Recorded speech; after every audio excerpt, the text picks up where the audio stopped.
Bonjour, c'est Exafoot, on se retrouve pour une nouvelle vidéo. Likez et abonnez-vous pour me soutenir, on est presque aux 5000 abonnés, il nous manque 600 abonnés. Al Hilal, PSG. L'opération Marco Verratti va coûter 236 millions d'euros. Al Hilal est bien décidé à s'attacher les services de Marco Verratti. Et pour y parvenir, les Saoudiens proposent des sommes folles. Al Hilal veut faire ses courses au PSG.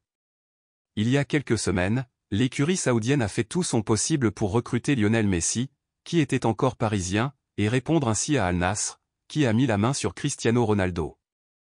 Malgré une proposition absolument dingue de 500 millions d'euros par saison, l'Argentin de 36 ans a refusé et a rejoint ensuite l'Inter Miami.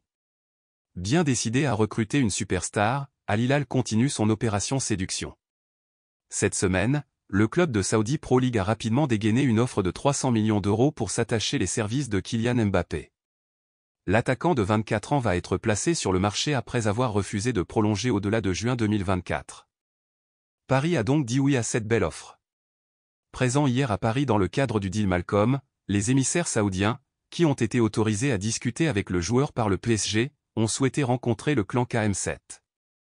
Mais ce dernier a été clair puisqu'il a refusé leur proposition et un salaire de 700 millions d'euros.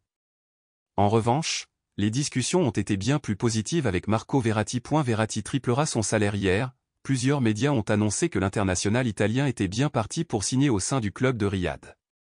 Ils évoquaient un contrat de 3 ans ainsi qu'un salaire de 20 millions d'euros net par saison. Ils ont aussi précisé que les pensionnaires du Parc des Princes souhaitaient au moins 30 millions d'euros pour le milieu de terrain de poche, également courtisé par l'Atlético de Madrid. Mais les chiffres sont bien différents à en croire les informations dévoilées ce jeudi par la Gazzetta dello Sport dans ses pages intérieures. La publication au papier rose explique que le joueur a été approché depuis la mi-mai. Les Saoudiens ont flairé le bon coup en voyant que le petit hibou était un peu plus contesté dans la capitale. Le joueur est très tenté à l'idée de clore son chapitre parisien et d'aller relever un nouveau défi. Les discussions sont donc entamées entre les diverses parties. Concernant le joueur, il signerait bien un contrat de 3 ans. En revanche, son salaire serait de 52 millions d'euros, soit 156 millions d'euros pour 3 ans. Il triplerait son salaire actuel, assure la GDS. Concernant le PSG, Luis Campos mène les négociations. Mais c'est Nasser Al-Khelaifi qui tranchera dans la dernière ligne droite. Selon le média italien, Paris attend au moins 80 millions d'euros pour son joueur. Entre son salaire et les indemnités de transfert, l'opération globale coûtera au moins 236 millions d'euros. Le PSG a lancé une offre pour Rasmus Højlund. Le PSG passe à l'attaque pour Rasmus Højlund. Il s'agit de Rasmus Højlund, l'attaquant danois de l'Atalanta Bergame. Le PSG passe à l'attaque pour Rasmus Højlund. On peut d'ores et déjà penser que cela ne suffira pas, puisque Manchester United a proposé 10 millions d'euros de plus, via des bonus, lors de sa première offre. Surtout, le club mancunien a pris de l'avance sur ce dossier, exploré depuis plusieurs semaines. Mais il ne voudra pas dépasser les 70 millions d'euros, tandis que les dirigeants italiens espèrent obtenir près de 100 millions d'euros. Ils sont en position de force, puisque le joueur est arrivé il y a seulement un an, en provenance de Sturm Graz.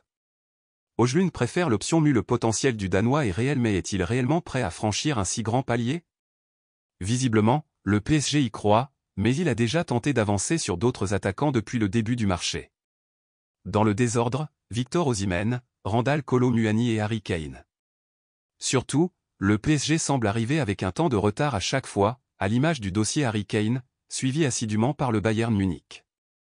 Selon nos informations, Rasmus Højlund privilégie l'option Manchester United. Le PSG part donc de plus loin, mais a désespérément besoin d'un attaquant, indépendamment du cas Kylian Mbappé.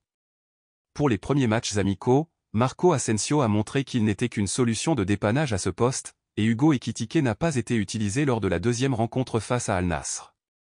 Plus que jamais, Luis Campos est attendu au tournant dans ce dossier. Le Real Madrid a un plan à 230 millions d'euros pour Kylian Mbappé. Kylian Mbappé est la vedette de ce mercato d'été 2023. Ce 27 juillet, le Français est toujours écarté par le PSG, qui l'a envoyé avec les lofters en attendant de savoir si le joueur prolongera ou non son bail jusqu'en 2025. Il a jusqu'au 31 juillet pour le faire. Ensuite, il sera officiellement mis en vente. Même si c'est déjà le cas puisque Paris écoute les offres pour son joueur, bien décidé à rester cette saison. En cas de départ, KM7 ne veut entendre parler que du Real Madrid. Les Espagnols et les Parisiens échangent via un intermédiaire, qui a aussi pris la température auprès du joueur. D'après les informations de Radio Marca, les Merengues ont planifié un budget total de 230 millions d'euros pour l'opération Mbappé. Une partie sera destinée au PSG, l'autre à KM7. Ce dossier avance bien d'ailleurs selon Ramon Alvarez de Mont, qui collabore avec la radio ibérique. C'est sur le point de se terminer, Mbappé est sur le point de devenir un joueur du Real Madrid, a-t-il lâché. Affaire à suivre. PSG, des nouvelles de Neymar et de Kang-in Lee inquiétaient un peu les supporters parisiens, lui qui s'était blessé face au Havre. Et, bonne nouvelle pour le Coréen et pour Luis Enrique, il pourrait jouer face au Cerezo Osaka demain, puisqu'il est de retour à l'entraînement, même s'il s'est entraîné individuellement ce jeudi. C'est ce qu'indique RMC Sport ce jeudi. Quant à Neymar, totalement remis de ses pépins à la cheville, il pourrait enfin jouer demain, même si Luis Enrique aura le dernier mot. La star de la Canarina se sent en tout cas prête pour refouler les pelouses. Il n'a plus joué depuis le 19 février dernier et ce match face au LOSC. PSG, comment remplacer Marco Verratti? Le possible départ de Marco Verratti vers Al Hilal va redistribuer les cartes au milieu de terrain. Mais quelle possibilité s'offre à Luis Enrique, dans un secteur quantitativement fourni mais où personne n'a fait ses preuves sur la durée? Marco Verratti a dit oui à Al Hilal.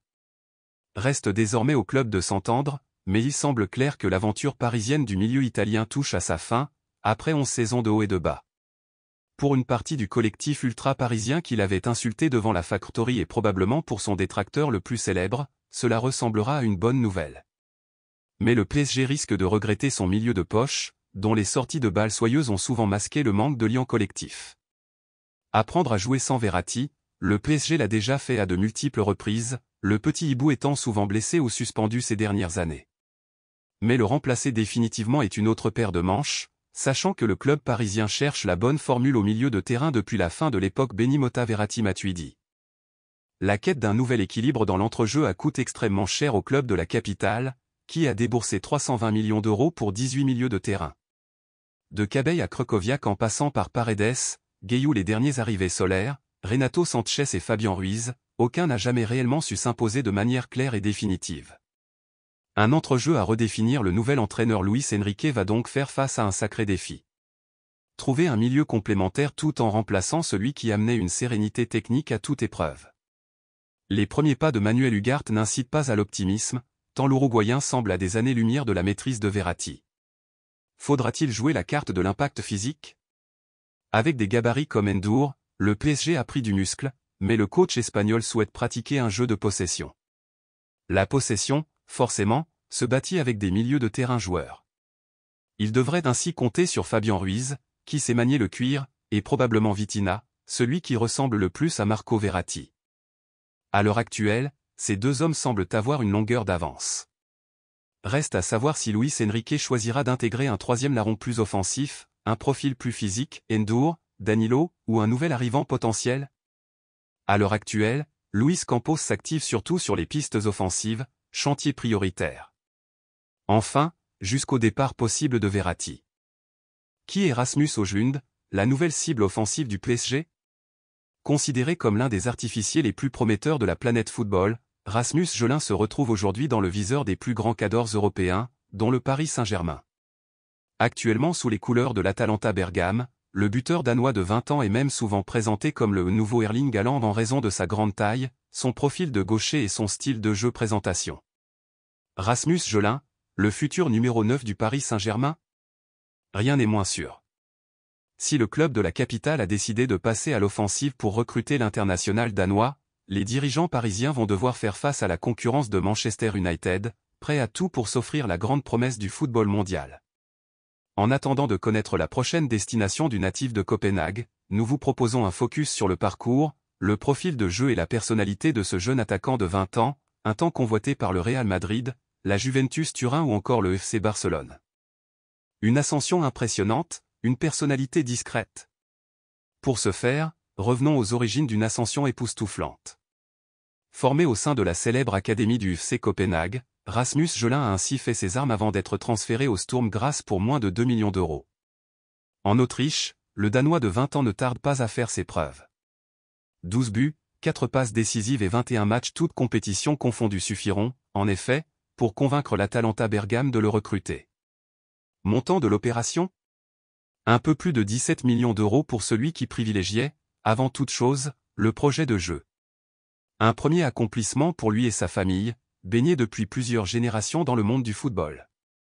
Fils d'Anders Øjlund, ancien attaquant danois, et frère d'Oskar Øjlund et Emil Øjlund, actuellement en U19 sous les couleurs du FC Copenhague, l'aîné impressionne à peu près tous les habitués de la Série A. Transféré à Bergame en août 2022, l'attaquant nordique régale, week-end après week-end, le Gewiss Stadium. Fort de 10 réalisations et 4 offrandes en 34 rencontres depuis son arrivée en Italie, le nouveau crack de la Danish Dynamite, très bien entouré, écrase tout sur son passage. C'est une très belle ville, avec un grand club qui croit en la jeunesse et qui a une splendide académie, déclarait, à ce titre, l'intéressé lors de son transfert à la DEA. Un profil complet dans les traces d'Erling Haaland.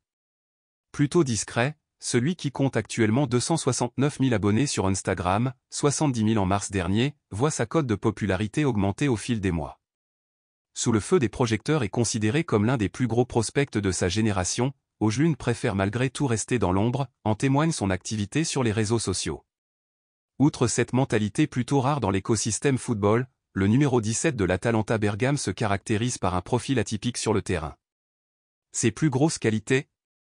Puissance, intelligence de jeu et finition. De quoi renforcer cette comparaison à un certain Erling Haaland. Encore loin des standards monstrueux actuellement affichés par le Norvégien de Manchester City, Øjlund dispose, cependant, de nombreux atouts. Polyvalent à la pointe de l'attaque, le gaucher des 1m91 peut s'appuyer sur un jeu de tête intéressant.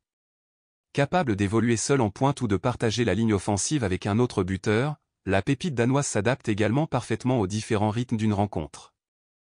À l'aise lors des phases plus arrêtées où il impose sa présence dans la surface, tout en décrochant pour proposer des solutions à ses partenaires, Øjlund reste également une menace en contre-attaque grâce à sa vitesse et son aisance technique.